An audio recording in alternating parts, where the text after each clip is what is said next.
umbuzo ke othinta ke ukuthi iwunga kuthiwa iyayiqeda imizwa yabantu besilisa ngokuhamba kwesikhathi. Wena wenze njani ngoba uhamba nomuntu wesifazane? Yena ugcina naye esegaxele ngena la kuyiwunga. Uma esegaxele niphila impiloni. Mfethu imizwa yona angani noma kwenza ukuthi ngisamusha yini yona igazi lisafudumele. Ukuthi imizwa iyaphela mntakama. Kuba ukuthi iwunga iya replace uthando layo. Izimo zothando replace nje kube yona unumber 1. Ake ngibingelele mbuke lapha ekhaya Nethezeka TV igama ngingumzothule ngokashabe isibongo. Mangithi Nethezeka TV ngena nje ku YouTube usubscribe uthi Nethezeka TV, ungene ku Facebook uthi Nethezeka TV. Njengamanje nginomfukadube njengamanje umfukadube angikubingelele kwamukela. Yebo bafo ninjani mntasekhaya? Mntasekhaya ngoba ngikubingelele nje sihlezi la sikhuluma nabantu abahlala ezitradini abanye bahlala emgwaqweni singazi ukuthi bafike kanjani. Uthola ukuthi ezinye zezinto ezibabeke lapho sinzima kakhulu. Mnteka baba ngicela ukuthi uvele uqale esakhe story ukuthi ufike kanjani la, ukhulelephi, ukhula kwakho, iziphi ingqinamba ohlangabezene nazo ngaphambi ukuthi ufike la. Hayi umuntu ukhulele emandeni nakhona la ku Newlands ukuze umuntu azafike lana. Mina okwami kwabo ukuthi ifamily yami yaba nokungidisowner yangabe sinalo uthando emva kuba nami sekunabantwana babone ukuthi kangcono indoda izimele. And then emva lo ngalenkathi ke ngize ngoba ngumuntu olimele kanje ngixoxele nje babukele emakhaya. Ukulimala kwami kwaba i-suicide attempt. Ngizama ukuthi ngizibulale ngoba sengibone ukuthi no inkinga zakulomhlaba leyo seyithanda ukuthi zing-overpower. Ngaleso sikhathi ngangikomalume emandeni eMkhomazi njalo. So le ndawo le ngangivayele kuyona kwindawo esemakhaya.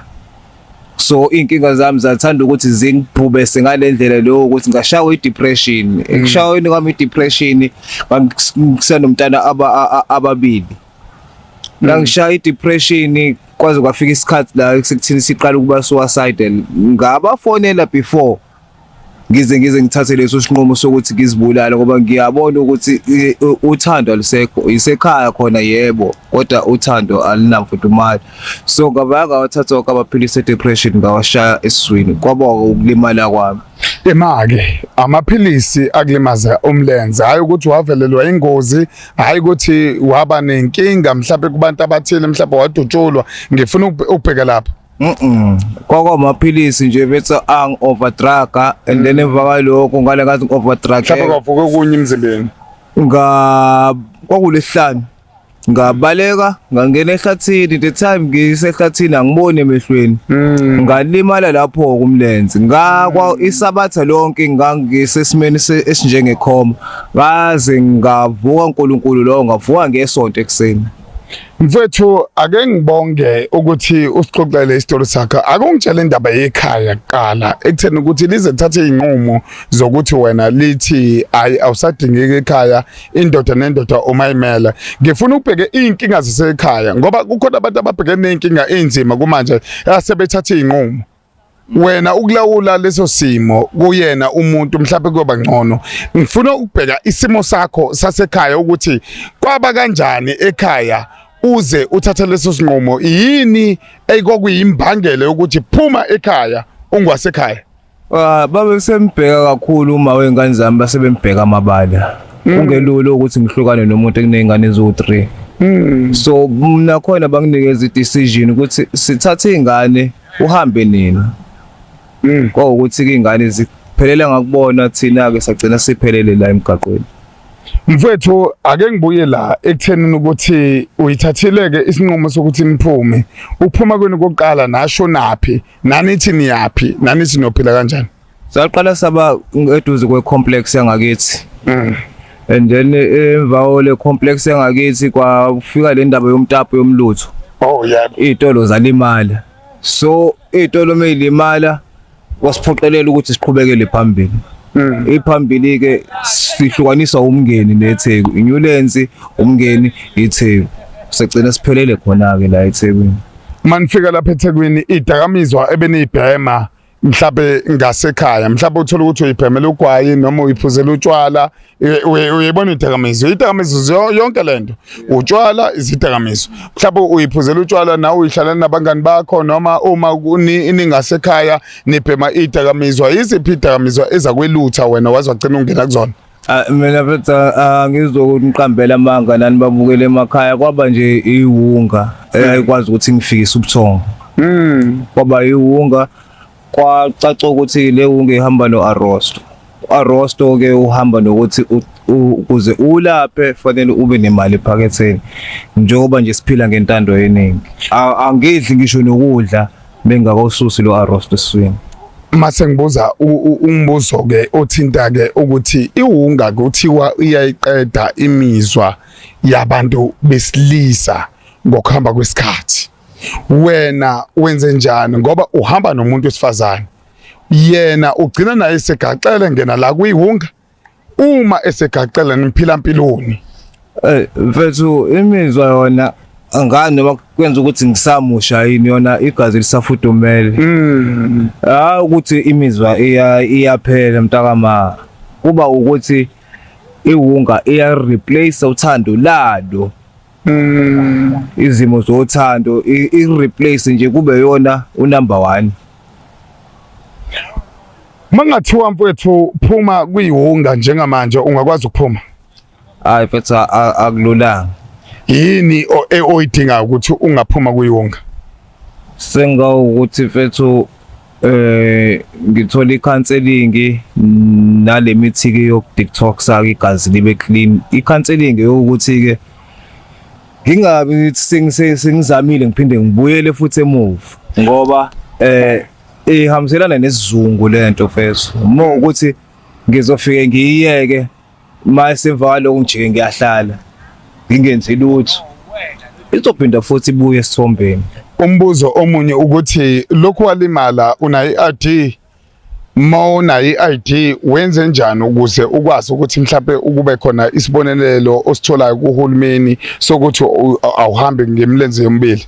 Ya i-ID ngaleso sikhathi yayikhona mfethu ngayibhalisa i-disability kodwa ke isangilahlekela i-ID kodwa ke ngisesimeni sokuthi mayiqhamuka imali ngizophinde ngilokhunye njengoba ngisho ngithi iwunga iyona ehamba phambili. Angifuni ukuqamba amanga mfethu uyafika yena uma ngoba uyalazi khona engikulona mayifika nginalo isenti ngiyamnikeza isenti kodwa ke ukuthi uyafika anginalo leli elincane likhona sengoligoqela yona mfethu iwunga ngoba ngisho ne-ID lokhu ngithi ngizoyenza kodwa make ngabhema sekulunge konke emhlabeni.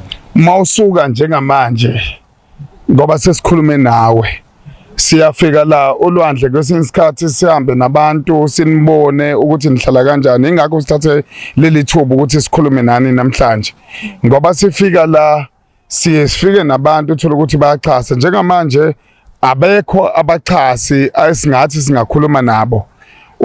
Umasuka njengamanje kukhona umfowethu ozokunika mhlawumbe ukuthi nawe ubambe umoya ulale udlile uyizwa leyo nto kodwa ngoba sihamba njengenethezeka TV sihamba ngokuthi nawe ninethezeke sinifuna emakhaya akukhulume futhi ke ngabantwana bakho ukuthi uyabadinga bamdinga ubaba bamdinga umama nobaba baphelele emgwaqweni kumanje badla izidlo engadliwa.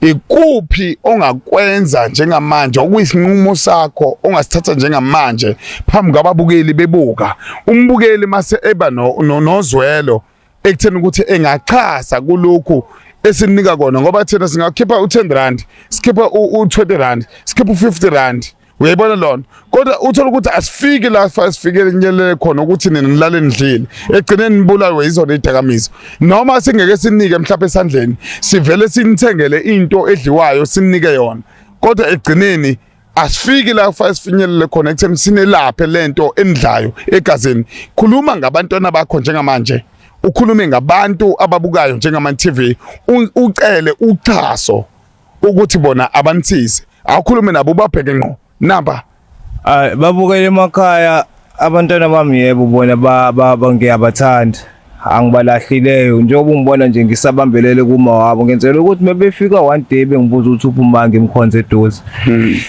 kona ukuthi sikhona isikhwama abafethu abazivulileyo cha ngakuba usizo olukhulu ukuthi nisiphosele kusona ngoba kanjenga namanje inkinga yethu vese njengoba hleli lana indlela zokuthi sithole lama detox sikwazi ukuthi siphume la kulesimo lesisalo arrosto ngoba iyona kuphela into esivusayo ekseni uarrosto mangase nje sithole umuntu ongasixhasa asithole lama detox sengiyakubona kwemali i-detox netoho uma ngathi kuthiwa umuntu uya detoxa mase kuba khona into ezomkhipha busy iyona into engakwazi ukuthi siphumelelise phambili. Usuke waboshwa? Ya senge ngaboshwa khulu. Wawuboshwele mntaka baba awukhuluma iqiniso njengomuntu efe ukuthi yini eyakwenza ukuthi uze ungene endleni eminyama? Umfana wasekhaya wafika ngivakashele emva kwalokho saxakeza kamakhelwane. Cala lami lafa nami ngangisafunda isikole.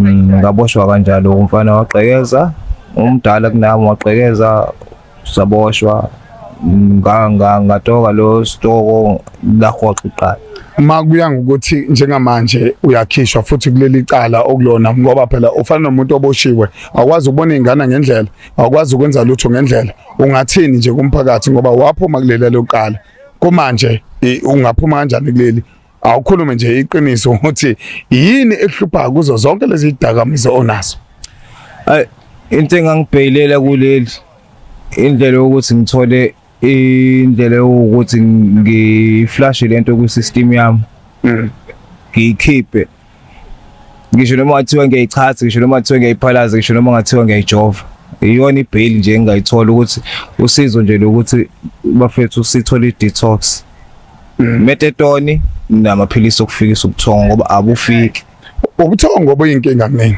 buyinkinga phela imake mangathiwa kukhona indawo ekhona la eThekwini ungayi-attenda uphinde futhi uzothola lezo zinto ngiya-attenda bese uNkulunkulu ekubusise sengathi ngaba njalo mnteka baba ngiyabonga nami uphile nje kukhehla lami ngiphile nani bafethu mbuke lapha ekhaya inkinga ziningi uyabona kukhona obaba othola ukuthi bayabadinga abantwana bedinga nefamily uqobo layo kodwa inkinga iyodwa kukho konke lokho ukuthi into ekubona egazini kumele iphume mbukeli kukhona mhlaba amandla onawo ngena uthi kwanethezeka TV noma ithi nethezeka TV mase uyangena uthi kwahlala unethezeka @gmail.com kwahlala unethezeka @gmail.com la khona uyosendela khona ukuthi cha usizo lukhona okubalekile kukho konke nje ukuthi sizele sinabantwana nawe uzele unabantwana ngelinye ilanga mhla usungekho emhlabeni mhlawumbe kwizizukulwane sakho kukhona abazobakhipha labo bantwana ibalekile lenkulumo uNkulunkulu nibusise uNkulunkulu ebe nani nami ngoba ngikhona ngithi nethezeka TV ufike kanjani kule mpilo ufike kuyona uphila kanjani iyona into ezobe sixazululo mina nawe ayidibane ngeso lezayo namhlanje kukhona emakwanje ukuthi ngashaya izikhathi zobumnyama sila eThekwini sikhuluma udouble kanje uNkulunkulu enibusise ngisandla enizosikhipha kule nkulumo njengamanje umfowethu uzosuka eye kumne wethu khona umne wethu ozofika emnike okuthile azolala ekudlini okubalekile lokho kunokuthi sifike nje sikhulume nabo singashiyi lutho kubona nani lulani izandla bantu bakababa uNkulunkulu enibusise